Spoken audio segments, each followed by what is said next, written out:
त्रिदलं त्रिगुणाकारं त्रिनेत्रं च त्रियायुधं त्रिजन्म पापसंहारम् एकबिल्वं शिवार्पणम् त्रिशाखैः बिल्वपत्रैश्च अच्छिद्रैः कोमलैः शुभैः तव पूजां करिष्यामि एकबिल्वं शिवार्पणम्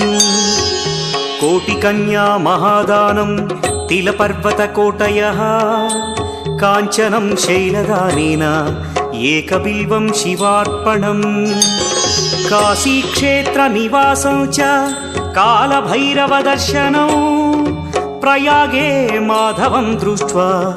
एकबिल्वं शिवार्पणम् इन्दुवारे व्रतं स्थित्वा निराहारो महेश्वर